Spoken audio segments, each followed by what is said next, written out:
Hi. Hello. So I'm Desiree Aragon Nielsen, And I'm Andrea Dawn. and we are here today to talk about, well, anything and everything. Yes, we are. So we are coming to you from the Magical Mystery House, Yes. and let's start talking about dinner tonight. Amazing. Right? Amazing chef we have. Yeah. Our own personal chef. Yeah, right? So double, really, because Yeah. we had someone in our home prepare this most amazing meal, and she was connected energetically Yes. to a dear friend of ours who had spent the weekend here, and she'd gone home and she hadn't had time to cook a meal for us, even though she is a professional chef. Yes. She has gone to culinary school and everything.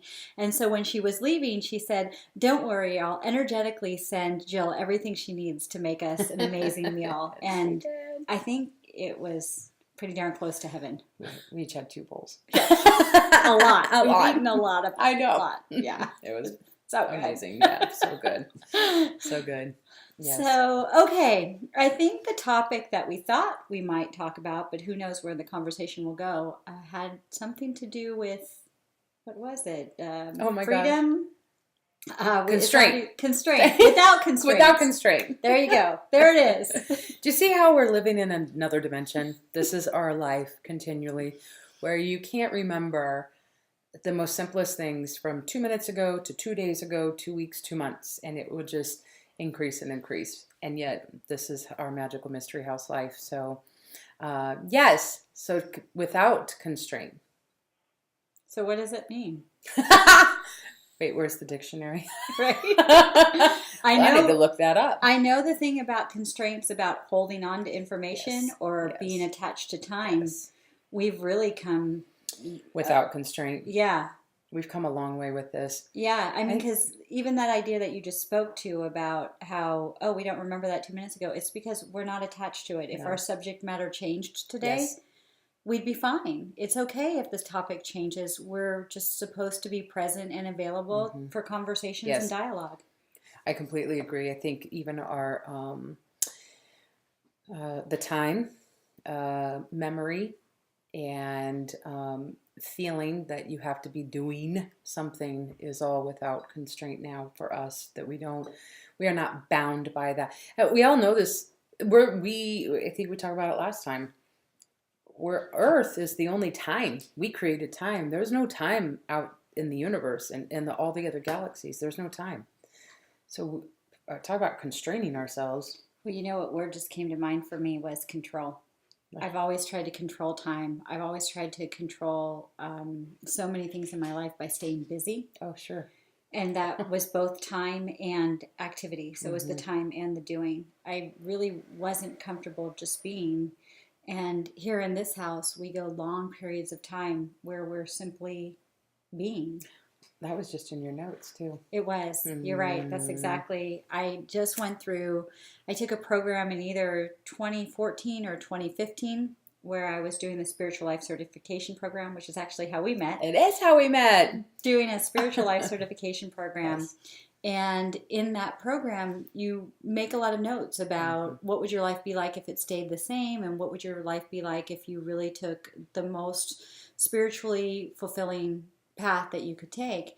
And a lot of my stuff, if my life was going to stay the same, was about keeping clutter and staying busy and sorting through whatever it was, work activities, paperwork, kid activities, all of that stuff, in order to feel like I was of value. I don't think I liked Classic myself very much. Classic behavior for us who feel, whether in the workplace or at home, feeling valued, feeling that we're needed, and that if we can abide, follow the rules, be in control, but really out of control and thinking that we're in control. It's a classic behavior for us to do this. And well, so I'm going to laugh a little because talk about following the rules. My orientation is to follow the rules through and through. They tease me even about like coming up and down the stairs in the house. I'm like, use the banister. You want to make sure you're on the correct side of the stairs. And they cannot stop teasing me about this. Or like, just give us want a you to piece be of safe. cardboard. They're sliding. We're going to go surfing. down the stairs. But you're a bit of a rule breaker. Yes. Yet you were still living within constraints. So how did that work? How could you both be a rule breaker but somehow living in others' constraints? Well, I wasn't my authentic self at that time. So I was living the lie, truly living under my lack of control allowed me to give the control to somebody else. So I'm not going to say, oh, it, was just all, he was a control freak. I was a control freak too. So, but mine was different. His was, finances, and then mine was my kids, right? So that controlling or keeping the house clean, living by the time, living by the work, living by the finances. So keeping all of that in order was my control. And then understanding when I had my, my memory recall of all the abuses that I experienced, but the sexual abuse recall that came back in 2012, oh my gosh, I realized I have not even been me. I look back, I got a pretty colorful past, and yet it's a nice way of putting it. Huh? It is. Uh-huh. I'm colorful. That I was such a rule breaker, and now I really am a rule breaker. I mean, just last night we were like, oh, everybody's waiting for the green light. I'm like, I'm going. There's no cars. Meanwhile, I stayed on the correct side of the street until the light turned green. Waiting to get to the curb. I'm like, ding, diagonal across. And then I'm doing it right in front of cops. I'm like, oh, I'm just jaywalking. What's funny about this is that because we've kind of taken this model of following the flow and living without constraints, and it's really new for people in our lives who are used to us being how we've always been. I mean, I recently had somebody say to me, like, has anybody talked to you? Have you, like, lost your mind? Like, what's going on with you? And it's like, I'm just trying to be in the flow of life and not force things to happen anymore. And I was really good at making things happen, specifically like in my career. Mm-hmm. But even in terms of like having a relationship and being what I thought was a good spouse and trying to show up in the way that people expected to me, and or being kind to like other moms on the soccer field, which by the way, I fully support being kind to people. But it was just, if I wanted to be alone, I would put aside my need to be alone to make polite conversation. So that whole self-sacrificing thing, because I was living within the rules of what's expected of, in that case, like moms on the sideline, right? But it's not just that, it's just everywhere. It's all pieces. And so now that I'm trying to be much more in the, oh wow, this is how I feel today, like I need an extra hour of sleep, or I want to make sure I get yoga in or meditation, I'm told that I'm selfish and that there's something wrong with me, right? And yep, because you're not fitting the norm. Yeah, and not just the norm of society, but the norm that I set for other people of what they should and could expect from me. Mm-hmm. And boy, dealing with the idea that I've let people down, I had to just clear it out, that we're all going to be okay. We're going to be okay. We are going to be okay. Yeah. So as she's talking, I'm getting some downloads and from my guides, and there's no mistakes, and clearly talking about without constraints, that this leads back to, and I don't know if we talked about it last time because I don't remember, this being outside the box. It's thinking. There's no random thoughts. Ugh. We say this all the time. There's no random thoughts. And so if we are living without constraints, this is freeing. This is allowing us to be free for whatever is going to come. And this does, it even ties into the new earth in a sense, because there's freedom there. There's complete, utter freedom because it's about love. And, I was telling them, I said, it's more and more and more clear to me that on this new earth, or if you want to look it up in the Bible, can't remember the verse, but where Jesus had died on the cross and came back, he resurrected and he walked through walls, but he also ate, and he called it a glorified body. And that's what those that choose to ascend and go to the new earth will have, is a glorified body. And what does that look like? Walking through walls, and if you so choose, you want to eat, and yet there's this complete love, it's so exciting because I can see it and I can feel it, and we just have never experienced that here. And this practice with living without constraints is practice right now. Okay. So, a few things. Here it comes. Let me start with, we had a little conversation. I guess we have lots of little conversations here. But we did talk in some part about this idea that we do need to learn how to be completely free of judgment of self and judgment of others and go with the flow all the time in order to be able to be where we're called to be. And that's with love. You're now going the next step, and you're saying being without constraints isn't just love, but you're saying this represents a new earth. That whole topic has been one where we just keep dancing around it at this house going, I'm not sure I get it. I don't know if I get it, right? So help me again. How, when you say new earth, how is new earth connected to old earth? I mean, are we on the same planet that we call earth? Is that why it's old earth and new earth?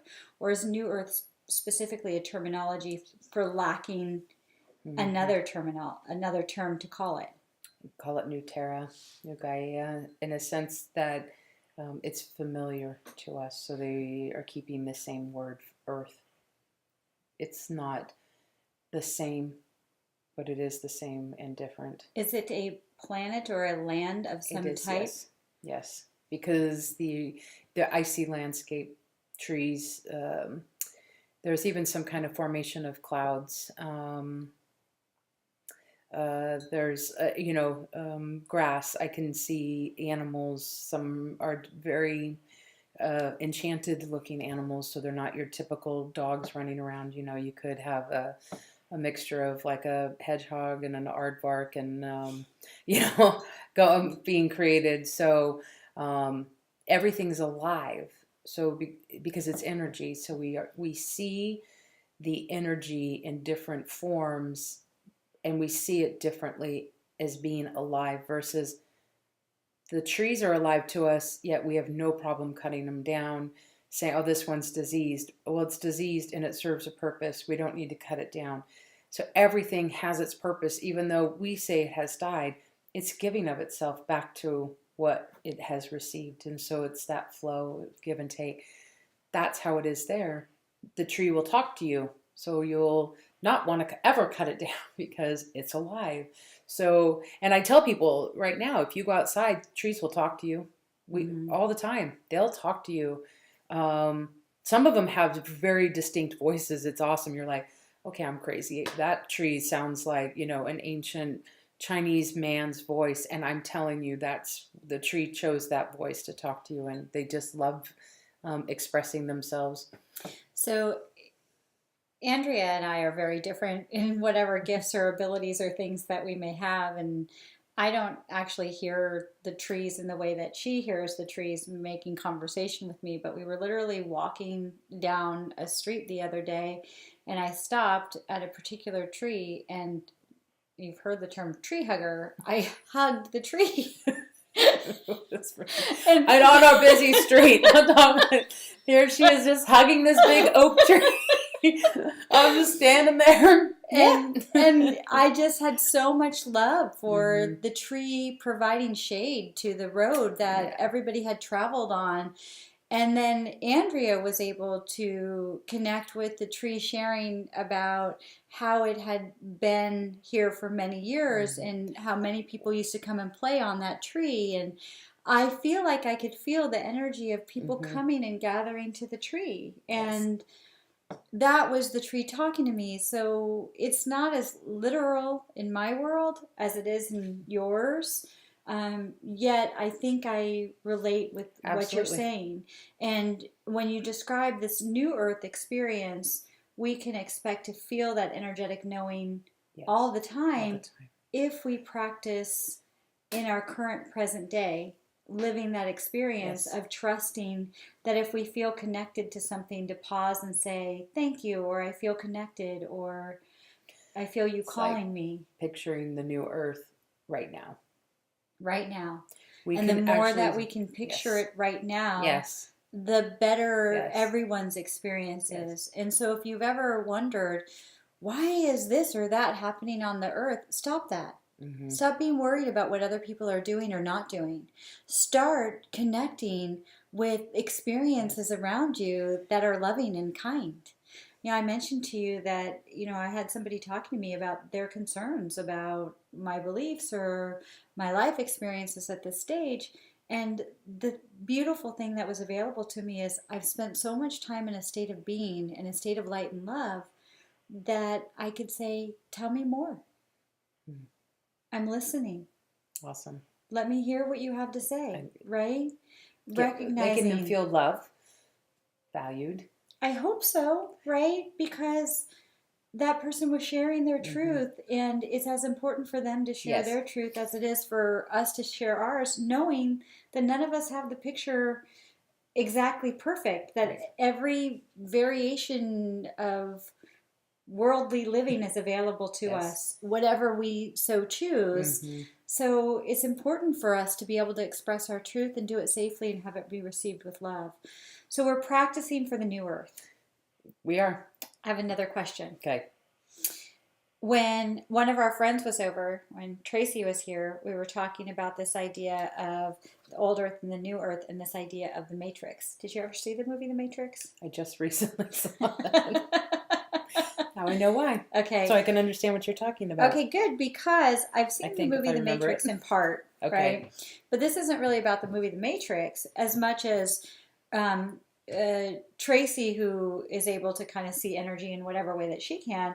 That's immediately what she could visualize when we talked about old Earth and new Earth. It was like there's a matrix, right? And Yes. in the movie The Matrix, there's Keanu Reeves, this character, I think, lives a life in one world and then goes into the matrix and lives another life. Hmm. So, what do you personally or your guides have around this idea of matrix? The matrix is kind of like ley lines, grid lines.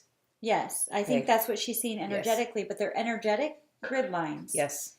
And I was just telling Jill that uh, in one of whatever vision or dream, whatever it was, um, that I had remembered this morning, I was like, oh, wait.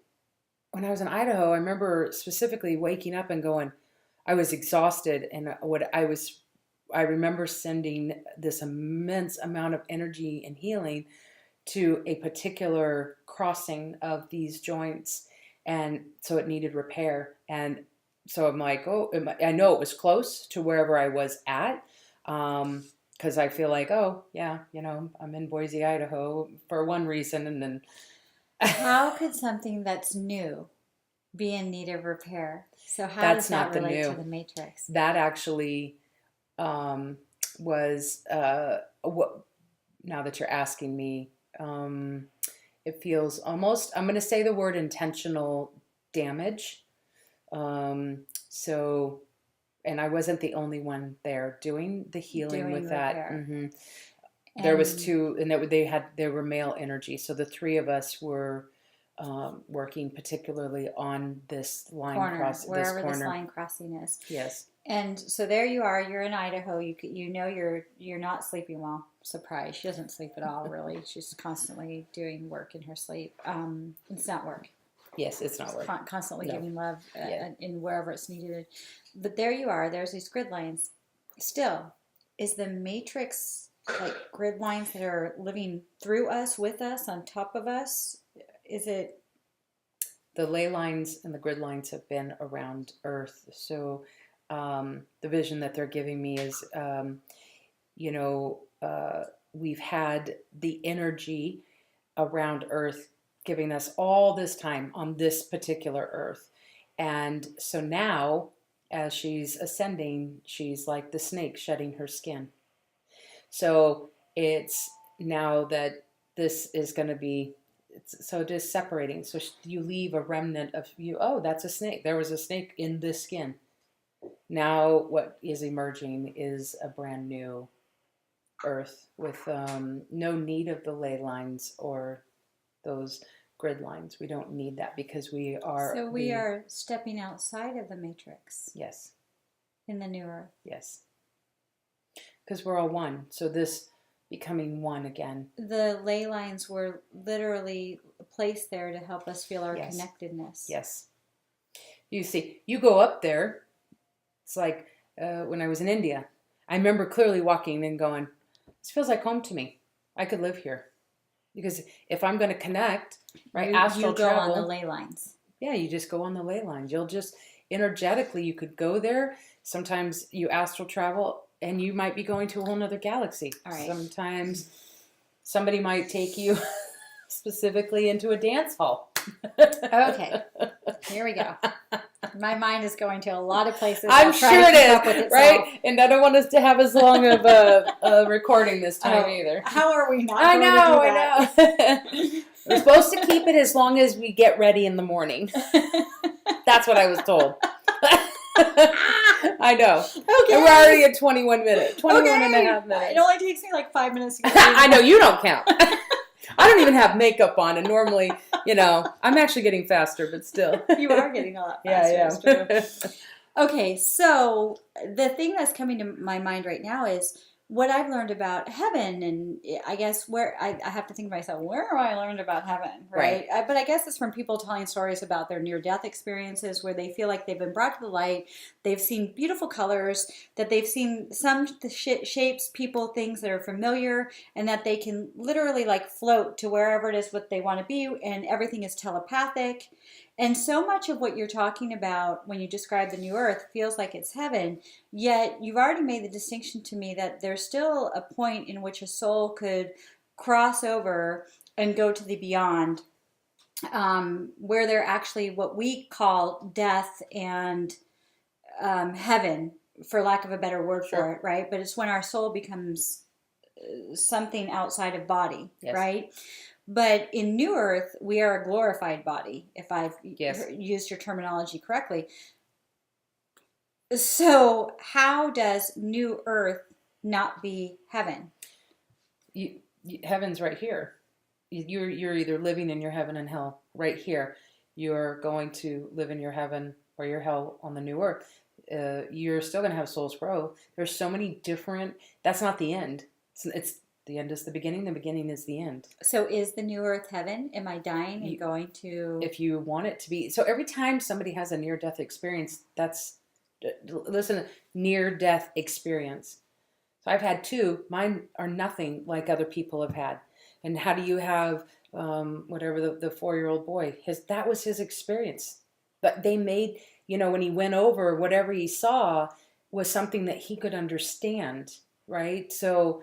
I know there's many books, and everybody's is like, well, yours is different, somewhat similar, but different. Because whatever it is for you to go to the other side, that's going to be however that experience was. So I do know that you have still free will over there. That never ends because our soul is continual. Oh, we have to finish this when we're getting ready. Okay, well then, here's what I think I want to delve into in order to be able to sort of finish this talk for now. Okay. I want to hit on this. I really want to go after it. I hear what you're saying. The old Earth is just the same way you believe that people are ascensioning, will experience what we have learned in the past, a terminology called ascension, and that ascension may be closer to us in this lifetime than in any other lifetimes up to this point, that it is the Earth that is ascending, not just the humans on the Earth. Okay. So in the example of and they're showing me that I had used this terminology before, is that right now we have the ley lines, we have Earth. This new Earth is energy around, and what's going to happen is there'll be a separation as an egg that's going to make twins, hence twin flame. And so what will separate is one will be its own new Earth, and then the other will stay. Now, I've heard the analogy of the egg yolk and the yolk being denser and the egg white being lighter, but you're actually seeing two I full do see two. eggs with yolk and Yes. lightness. And the other the separation, so the new Earth, that somehow I see other planets. So I can only describe it from the pictures that I've seen, those celestial kind of pictures that look like you're in another galaxy, because you can see multiple planets very close. Like, not, we just have our moon. I'll use that one because the sun's different. But then Jupiter would be right here where we could actually see it with our naked eye. We wouldn't need telescopes. So we will experience whatever the second Earth is differently. Yes. Not just metaphysically differently, but actually physically differently. Yes. That while they're twins of each other, they are still separate from each other. Mm-hmm. Okay. I think we should pause there. I know. I think this is a good time to end the recording, but I think we should keep recording tonight. Okay. So that what we'll do is we'll stop this and say thank you for joining us, and good morning, good night, whatever. Go about your next part of what's coming up for you from a place of love all the time. Remember, the conversation we share here is not to be convincing or think that we have it all, but it's really just to engage and foster discussion around these topics of New Earth, ascension, and living in a loving state of being. I'm going to remind myself, because I said, send us questions, and then I never went on back to my YouTube channel to see if anybody asked any questions. So maybe emailing would be a little bit better. So Awakenings with Andrea Dawn, which is my website, at gmail.com. Awakenings with Andrea Dawn at gmail.com. Just send your questions there, unless I will start checking the YouTube channel to see if there's questions before not this time, but coming up. So just in case you guys need some follow-up or a little bit more clarification on something. So anyways, good night from our part, and we'll see you soon. Bye.